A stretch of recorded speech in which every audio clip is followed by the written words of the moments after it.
I've been at Christ King since 2002, and I'm number 9 in a family of 9, close family. My father died when I was 1, and so my mom, who at that time was the true latchkey type with no parent at home. So we had a bunch of kids at home, a German Shepherd and a Collie. Let's just say our house was the go-to house for everybody until 5 o'clock when my mom would come home. So it was a exciting household. Everybody loved it. Married my high school sweetheart. Been married now for coming on 36 years. My wife Julie. We have 3 kids, 3 grown kids, all out of the house. I would say 2.5 married. Nobody knows this, but they live in Minnesota. But my son Peter has told me that he bought a ring and asked his girlfriend's father for blessings and permission, so we'll have all 3 married. Have 1.3 grandchildren. Just learned we have, I think it's okay to say so now. One's on the way, due in June. I was in sales, engineering, and management for 33 years. I helped start a company in Michigan and grew a company of four people and 0 sales to 40 some people. Pretty darn exciting at the time, and for 32 of those 33 years I was having the time of my life. I thought I was living the American dream. Everything that the American dream entails we had, but things started pulling on my heart. Something was missing, and from there I had to start searching what that meant, and ultimately it led me to here as a deacon. Moved from this Holy Spirit movement that got us from Michigan to Wisconsin, that got us to Christ King. I mentioned in one of the bulletins that my wife said we can move anywhere we want as long as I can see Christ King from the front door. And she was very serious. I wasn't. I thought she was joking. I was looking at all these houses, and that was her question. Can you see Christ King from the front door? The vocation of deacon is Christ the servant, being Christ the servant in the world. And it's a relatively unknown vocation. It's growing, and I can vouch for that because I had never thought of being a deacon. It never crossed my radar up until 2 years before I joined formation, when I discerned what God was calling me to, and I didn't even know, when I went into Deacon John Ebel's office to say, all right, I'm ready, let's go. I want to be a deacon. It was kind of funny because I had no idea what I was saying. And at the time I thought after 2 years of discernment I was ready and I knew everything, not everything, but I knew that I'm ready. But no, 4 years of formation was more than needed for me. But the vocation of deacon is wonderful because we can work in society in ways that priests can't, more so than lay people, just being an ordained person. And with that formation, so when questions come up about the Catholic faith or other things, we're equipped to guide people, to answer people, in addition to celebrating sacraments, which are awesome, but just to have a person that's in the workforce, out on the streets, that can help to explain as correctly as possible the teachings of the church as opposed to what somebody thinks or says or an opinion. Well, St. Francis of Assisi is a deacon, which these are all things I learned as I was going through formation. I didn't know that. As a matter of fact, I said I didn't know that a couple thousand times over the last number of years as I was learning my faith. I didn't know that. But St. Francis, St. Lawrence and St. Stephen are the most well-known. St. Lawrence, I would say, is my favorite because of his story. They all have excellent stories, of course, but St. Lawrence, in the early days of the church, was ordered to bring all the riches of the church to the governor of the time, who wanted to confiscate the church's riches. And St. Lawrence, I think it was funny. I don't know if he was trying to be funny, but he brought all of the sick, widowed, orphaned, he brought people and said, these are the riches of the church. And how true. People are the riches of the church in all different ways and walks. Of course, it cost him his life for being funny to the ruler there. But and he knew that was going to happen, I'm sure. But it was a great statement that it's God's church. The riches of the church are His people, and that's my favorite deacon story. And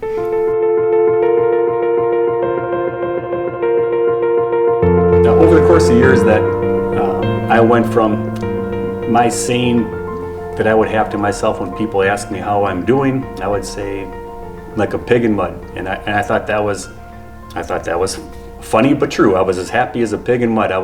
With time, I realized that there's something outside the mud. So for a long time, in my job, I traveled a lot, so I have a lot of windshield time. So it just so happened, right, how God works, it just so happened that I came to the men's Thursday, and I saw that picture of That Man Is You, which is a picture of Jesus, That Man Is You, 6 a.m.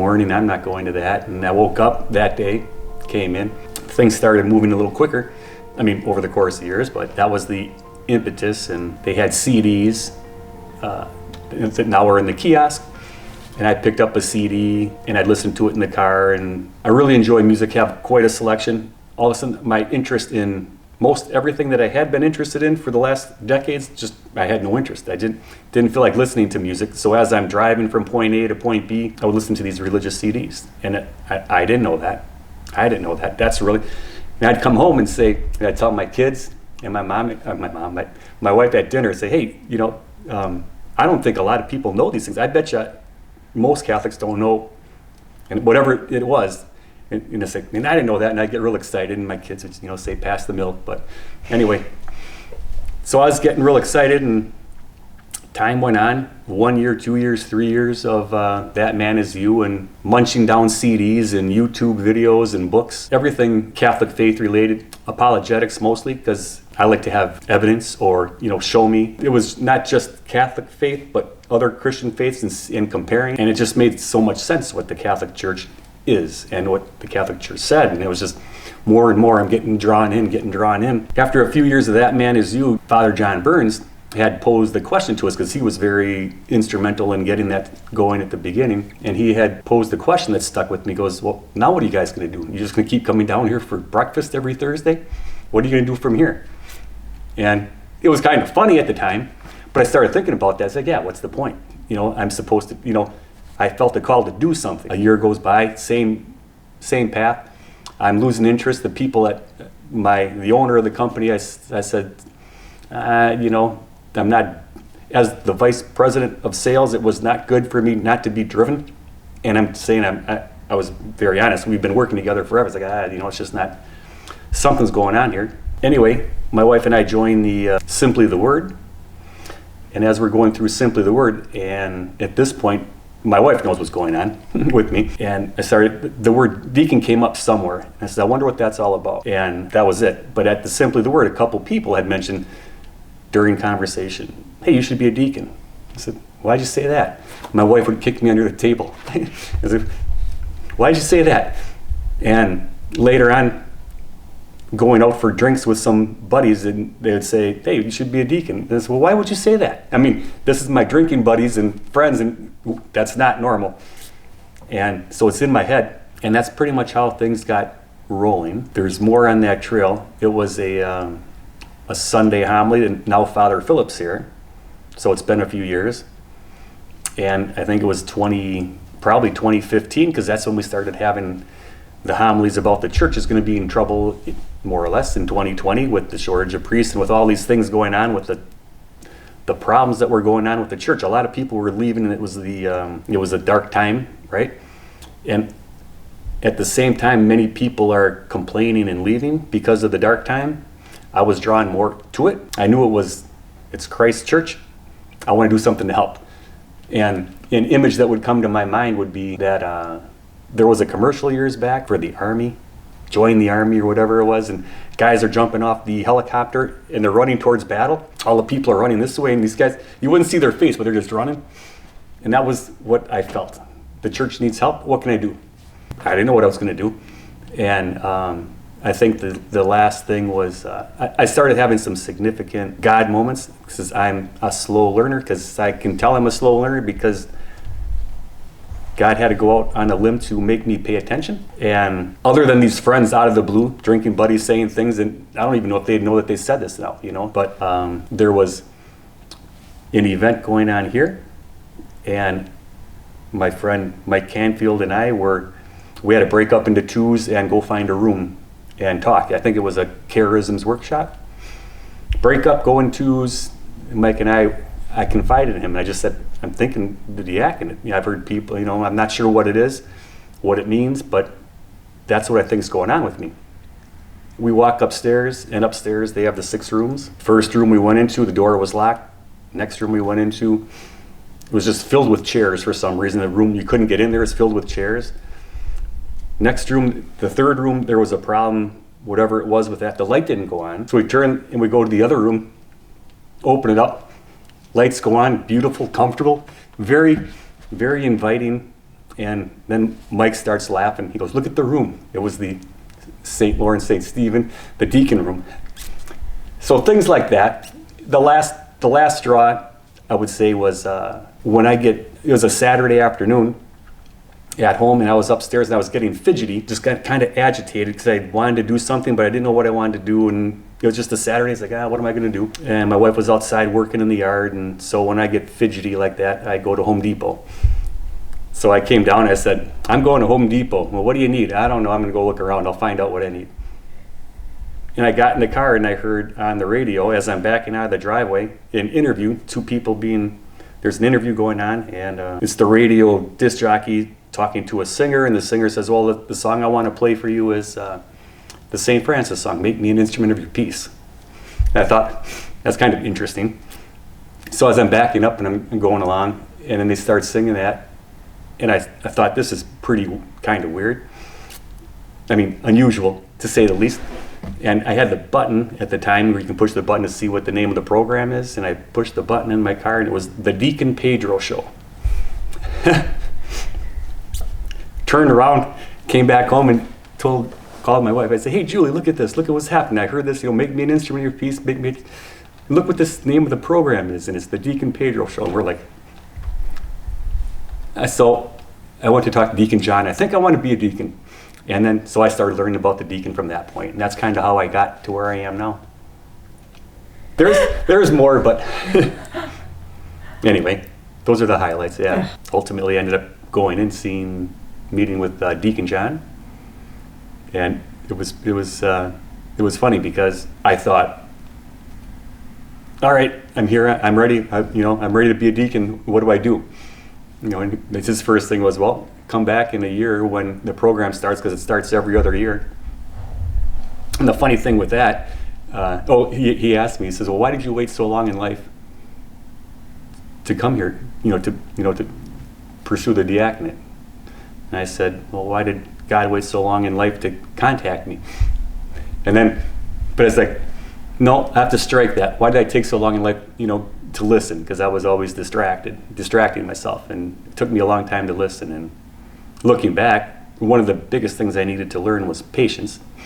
And lesson 1, come back in a year. Take it from there.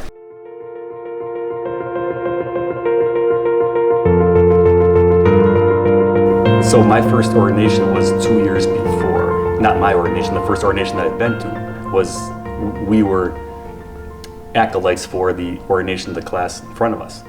And I was interested to see the ordination. I want to see what's going to happen, what's this all about, because again, this is all very new to me. And even though I'm going through formation, I think I'm still in the dark with a lot of what's going to happen in the ordination. So I was all excited that I'm going to be able to see it. Well, it was interesting because I got my position, my station behind a pillar, behind the bishop's seat. So I thought, I'm not going to see any of this. But what was really cool, and again, it's all the Lord, but so I'm positioned between 2 pillars. I can see absolutely nothing except Bishop Lestecki, the back of his head, and the crucifix that's hanging from the ceiling at the cathedral. Heretofore, that crucifix was not one of my favorite pieces of art. I never cared for it much. But having an hour with the bishop, the successor of the apostle, and I can see the back of his head and I can hear his words. And I can hear everything that's going on while I'm looking at the crucifix. It was quite the perspective, and it was very touching to me. So fast forward 2 years now, I'm there, and I'm on the other side of the pillar. So I'm seeing my first one, I'm in it, and it was quite beautiful. Initially, because of COVID, like everything, you're in scramble mode up until the last minute. How many people can you have? None. 50, 100, 20, 30, maybe none. So everything was like that, how you were, but it turned out they did an excellent job. Everyone that was there, we were able to bring 30 people, and it was quite amazing. A couple of the highlights, I'm holding on to the book of the Gospels with the bishop. That was a very moving moment as I'm being told to teach and preach the gospel. And I very much said, this is a successor of the apostles passing this on to me. It was quite a moving experience at that moment. And the other moment was when we laid prostrate, listening to the litany of saints and hearing all the saints that are being called. And at that moment, another image that I've had over the course of the 4 years, when we learned, I knew nothing of the liturgy of the hours. And when I started learning that, one of the instructors says, he told me, think of it, because I was having a hard time with it. He says, think of this supernatural river running through space and time. You're part of it. Put your face in. And in that's what I was doing. When I prayed, there's so many people in the liturgy of the hours I could go on a tangent there. But so I was always putting my face in this river and, just becoming part of it, of the church, which is past, present, future. God's church, the Trinity, here it is. But when I was laying prostrate on the floor, it was different. That image that I've carried with me in the river, and I was in the river, and it was an amazing feeling, because it was a supernatural feeling that I'm part of this experience. And so that feeling was very memorable, and one of my deacon buddies who was just over to the side, then he started singing along with the litanies, and then I could hear the other guys singing, and all 4 of us as we're laying on the ground, if we were quiet for most of the time, but then we were singing together, and it was quite the moving experience. There was quite the feeling of reverence and awe. I guess that's you always wonder, reverence and awe, like a big sunset and things like that, but this was a different kind of reverence and awe where it's not something I was looking at, it was something I'm in. And that's what was different. Well, we started off very slow. So, because of COVID, and initially, some of my meetings with Father Philip early on, I was, you could say, the proverbial bull in the china shop. I'm ready to go, ready to go, ready to go. When that time comes, I would like, how can I help, right? Put me in coach, where do you want me? What can I do? Well, and as time went on, as you know, now I switched careers from what I was doing, running a business for 30 some years, and now teaching middle school, the theology, religion here for 6th, 7th, and 8th graders, and it's a different position, different profession. And I had lots to learn normally. I had lots more to learn because of COVID, and all of a sudden I had, Father Philip would always say, we'll go a little bit slow, and I would say, no, whatever you think, but I'm ready. And I remember sending him an email, you were so right. And I says, if I could I ask you to slow down from slowing down? So there's plenty of time, and the diaconate cautions everyone that they know how we feel, and but the first year just learn how to be a deacon. And so I think it's providential, because one of my favorite saints is Peter, and I initially, because he's my namesake, but I find I have a lot of characteristics like him, good and bad, and jumping off the boat is something I would do, and now it's like I need to take care of one step at a time. But spending time at the altar is beautiful, right? I mean, that's enough. I mean, there's more, but with COVID, there's limitations on many to most things. And then with my specific personal need, trying to get my feet squared up on the new profession. So Father Phil's been real understanding with that, and we're going slow. So the highlight is, being at the altar. The other highlight, I'd say, is friends and family who call for different reasons. Initially to congratulate, but then it goes, conversations that come up now are conversations about prayer with family and such. Never happened before. Things like that, it's a highlight because of what's going on. Also, there's been a tragedy in the family, which came up a couple weeks ago, and being able to be there, which I would have been there anyway as a sibling, but it was different. I mean, I think it was different for me. It was different, I think, for my sister, just having the extra graces.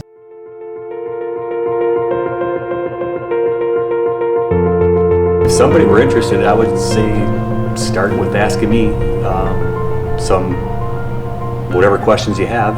Many to most I'll be able to answer from especially now, fresh perspective. I've already had one gentleman that's asked, and I was sharing some information, and from there, I mean, the Office of Diaconal Formation is the place to go after, but I can give information gladly on what you can expect, what it's like. Main thing I would point out is if it's what's unique about the Catholic Church is that it's a calling. It's not something that you feel like you want to do, and I think I'm going to go do this, which is the case with some of my buddies who are in different Christian faiths. Oh, hey, you're a deacon, so what? I was a deacon last month for, it's like, it's different. But the church decides, it's if a person feels like they have a calling to something more and they're not sure, yeah, I'd be glad to help and guide along, and always available for that. I love talking about it. It's quite an experience.